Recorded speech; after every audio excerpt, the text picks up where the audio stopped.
एक बार की बात है, पहाड़ियों के बीच बसे एक छोटे से गांव में अमेलिया नाम की एक युवा लड़की रहती थी।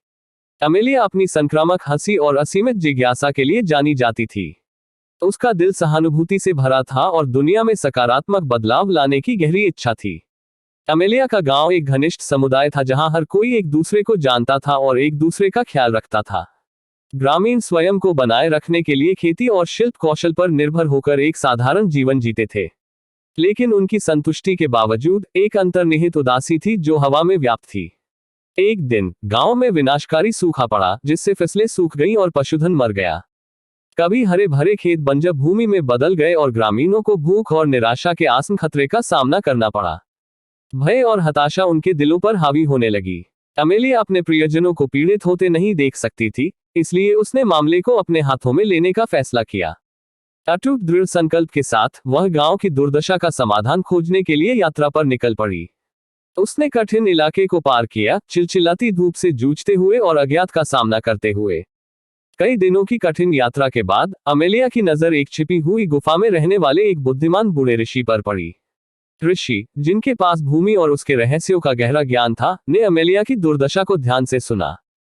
हल्की मुस्कान के साथ उसने उसे पहाड़ों के बीच स्थित एक रहस्यमय झील के बारे में बताया, जिसे पृथ्वी के आंसू के नाम से जाना जाता है। किंवदंती थी कि पृथ्वी के आंसुओं में जादुई गुण थे जो भूमि पर जीवन और प्रचुरता लाने में सक्षम थे।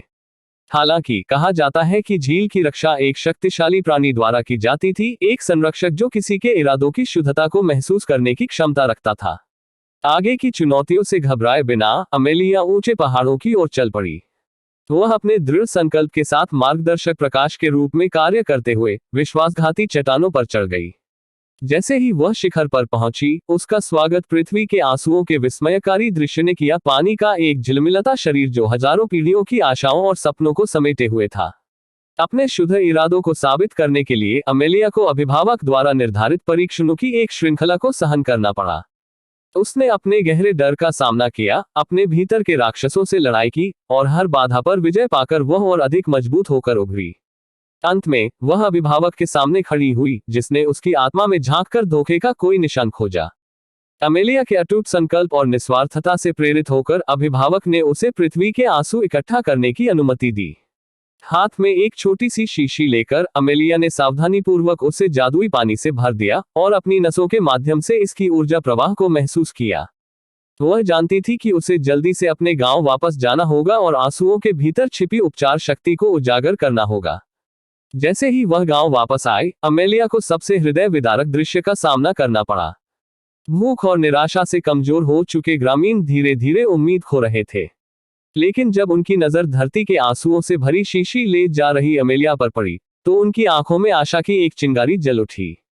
अमेलिया गांव के सामने खड़ी थी और उन्हें प्रोत्साहन और लचीलेपन के शब्दों से संबोधित कर रही थी। उसने चमत्कार की प्रार्थना करते हुए बंजर खेतों पर जादुई पानी डाला, और जैसे ही पहली बूंद ने जमीन को छुआ, आसमान खुल गया, जिससे जमीन बहुत जरूरी बारिश से नहा गई। सूखी धरती ने उत्सुकता से जीवन देने वाले पानी को सोख लिया और कुछ ही दिनों में गांव एक खिलते हुए अमरूद्यान में बदल गया। गांव वाले खुश हो गए, उनके दिल अमेलिया की बहादुरी और अटूट भावना के लिए कृतज्ञता से भर गए। एक बार ढकी गांव को पुनर्जीवित किया गया था और एकता और आशा की एक नई भावना हवा में भर गई थी। अमेलिया की यात्रा ने न केवल भूमि में समृद्धि लाई, बल्कि प्रत्येक ग्रामीण के दिल में लचीलेपन और करुणा की लौ भी जला दी।